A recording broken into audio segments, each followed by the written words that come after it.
Assalamualaikum. Welcome to Gahar Publishers. Our slogan is that we are redefining the geography of education through digital resources for conceptual learning. I am Manur Ahmed and I will be teaching you Computer Science of Grade 8.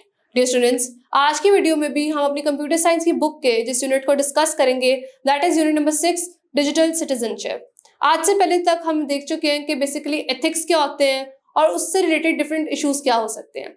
Digital ethics यानी technology wise आपको क्या ethical concerns, moral conflict face करने को मिल सकते हैं और उनके क्या डिफरेंट इश्यूज हैं। देन हमने देखा कि इंफॉर्मेशन सिक्योरिटी रिलेटेड थ्रेट्स क्या होते हैं, उसमें क्या डिफरेंट टाइप्स ऑफ थ्रेट्स आते हैं और उनसे कैसे बचा जा सकता है, उनसे कैसे प्रिवेंट किया जा सकता है। सो आज के लेक्चर में भी हम कुछ और मजीद थ्रेट्स को डिस्कस करेंगे। सो हम अपने पहले टॉपिक को स्टार्ट करते हैं जो कि हमारे इंफॉर्मेशन सिक्योरिटी थ्रेट्स में ही एक थ्रेट है, that is intrusion. So students, intrusion क्या होता है? इंट्रूजन बेसिकली एक सिक्योरिटी इंसिडेंट होता है जिसमें अनऑथराइज्ड यूजर जो होता है वो ट्राई करता है या वो गेन कर लेता है एक्सेस आपके सिस्टम का या आपके रिसोर्सेज का।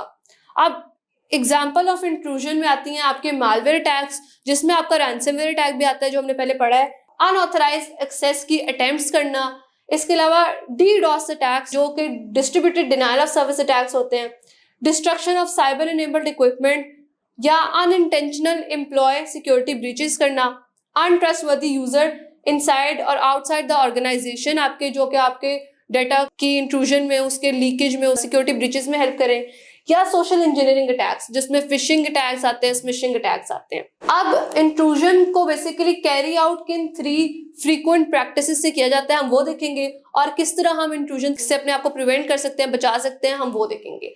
सो स्टूडेंट्स, पहली चीज जो है जो कि हेल्प करती है कि डिटेक्शन को बाईपास किया जा सके वो है डिलीटिंग लॉग्स। सो अटैकर्स क्या करते हैं, वो सिस्टम के एक्सेस लॉग्स को इरेज कर देते हैं ताकि वो अपनी एक्टिविटी को जो भी उन्होंने सिस्टम पे की हो उसको वो हाइड कर सके। इस तरह वो प्रिवेंट करते हैं साइबर सिक्योरिटी की टीम्स को कि साइबर सिक्योरिटी की टीम्स उनको आइडेंटिफाई ना कर सके, क्योंकि उन्होंने जो भी सिस्टम पे एक्टिविटी की होती है वो उन सारे लॉग्स, वो उन सारी एक्टिविटीज को डिलीट कर देते हैं, इरेज कर देते हैं।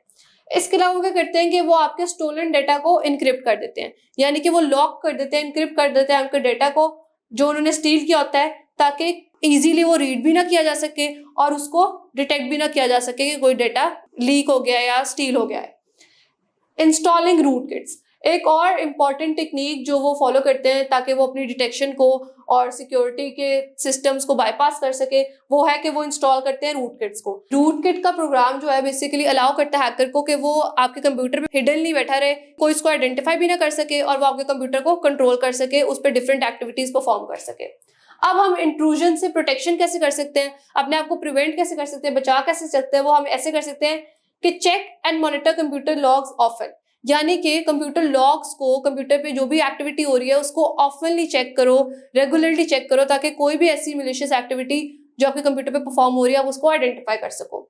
Use tools that protect data and watch for strange activity, ऐसे टूल्स को यूज करो जो कि आपके डेटा को प्रोटेक्ट करती है और आपको स्ट्रेंज एक्टिविटी में, आपके कंप्यूटर में कोई भी ऐसी एक्टिविटी जो इरेगुलर है उसको आइडेंटिफाई करने में आपकी मदद कर सके। Keep all software and security systems updated, ये पॉइंट आपने ऑलमोस्ट हर प्रिवेंशन में देखा होगा एंड ये सबसे इंपॉर्टेंट पॉइंट है कि आप अपने सॉफ्टवेयर्स को और अपने सारे सिक्योरिटी सिस्टम्स को अप टू डेट रखो ताकि वो हर किस्म के लेटेस्ट अटैक से, हर किस्म की लेटेस्ट मालवेयर से आपको प्रोटेक्ट कर सके।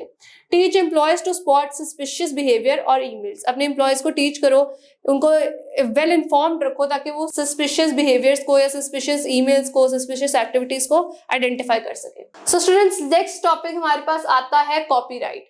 कॉपीराइट बेसिकली क्या है? It is a type of legal protection of creative work, यानी आपका कोई क्रिएटिव काम, आपका ऐसा काम जो कि नोवेल है, आपका अपना काम है, उसको हेल्प करता है कि आप उसको प्रोटेक्ट कर सको कि कोई उसको कॉपी ना कर ले।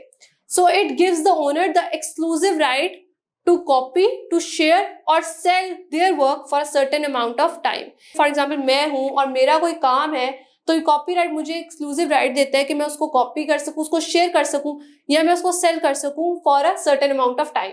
Copyright protection starts automatically as soon as the work is created and saved in some form. अब कॉपीराइट प्रोटेक्शन के लॉज लगने के लिए इंपॉर्टेंट है कि आपका जो भी काम है वो किसी टेंजिबल फॉर्म में हो, यानी किसी फिजिकल फॉर्म में हो, कोई रिटन डाउन फॉर्म में हो, कोई रिकॉर्डेड हो या सेव्ड हो ऑन अ कंप्यूटर, तो तभी उस पर कोई कॉपीराइट की प्रोटेक्शन स्टार्ट हो सकती है एज सुन एज जब आप उसको क्रिएट कर लेते हो।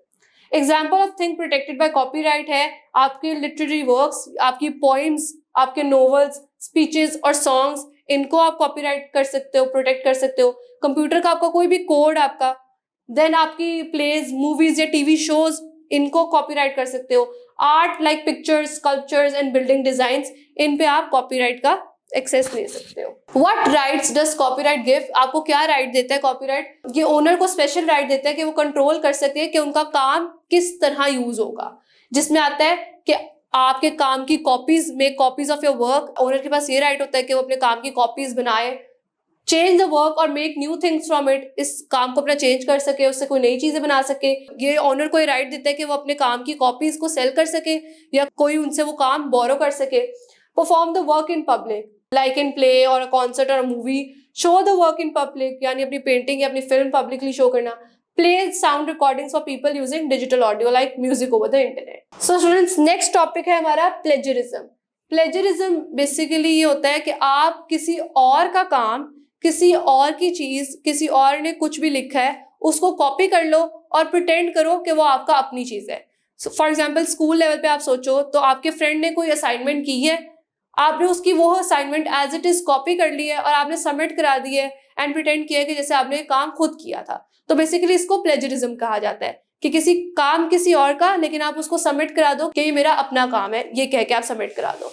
So this can happen with और विदाउट द परमिशन, यानी कि आपने अपने फ्रेंड से परमिशन लेके उसका काम कॉपी करके सबमिट करा दिया, या बेसिकली उसने आपको सिर्फ वैसे अपनी असाइनमेंट दिखाई थी कि मैंने ऐसे की और आपने वो सारी कॉपी कर ली एंड आपने वो सबमिट करा दी। And it is still wrong if you don't give proper credit. So basically plagiarism 100% गलत है। ये आप उनके साथ अनजस्टली बिहेव कर रहे हो। अगर आप उनको क्रेडिट ही नहीं देते और उनका काम कॉपी भी कर लेते हो तो ये गलत है, क्योंकि आपने उनको क्रेडिट ही नहीं दिया, उनके काम की अप्रिसिएशन ही नहीं दी।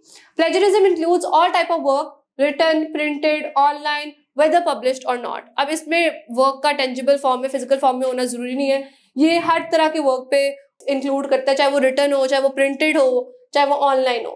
इट कैन बी इंटेंशनल, यानी ऑन पर्पस भी होता है ये, या आपकी केयरलेसनेस की वजह से आप कोई ऐसा काम कर जाओ, और इवन एक्सीडेंटल या गलती से भी कभी कभी हो जाता है। Doing plagiarism on purpose or carelessly, especially in exams or assignment, is a serious rule violation and can lead to punishment। जैसे कि स्टूडेंट्स, ये आपने देखा, अगर आप प्लेजरिज्म करते हो, फॉर एग्जांपल आप एग्जाम्स में आप अपने किसी फ्रेंड से जो भी वो लिख रहे कंटेंट को कॉपी कर लेते हो और वो एज इट इज सबमिट करा देते हो अपना एग्जाम कह के, तो इससे आपको सीरियस रूल वायलेशन होती है और इससे आपको पनिशमेंट भी मिल सकती है, उसके सीरियस कॉन्सिक्वेंसेस भी हो सकते हैं। And student, not just in exam, सिर्फ स्टूडेंट लेवल पे भी नहीं, डिजिटली भी आप अगर किसी के काम को, किसी के कंटेंट को, किसी ऑथर ने कोई आर्टिकल पब्लिश की है उसको आप कॉपी करके अपने नाम से पब्लिश करते होते हो, तो इसके भी आपको लीगल कॉन्सिक्वेंसेस फेस करने पड़ सकते हैं। So students, that was all about this video, जिसमें हमने इंफॉर्मेशन सिक्योरिटी के कुछ थ्रेड्स को देखा एंड इसके बाद हमने देखा कि कॉपीराइट क्या होता है एंड प्लेजरिज्म क्या होता है। सो नेक्स्ट वीडियो ऑनवर्ड्स भी हम अपने यूनिट नंबर 6 को ही कवर करेंगे। Thank you, Allah Hafiz.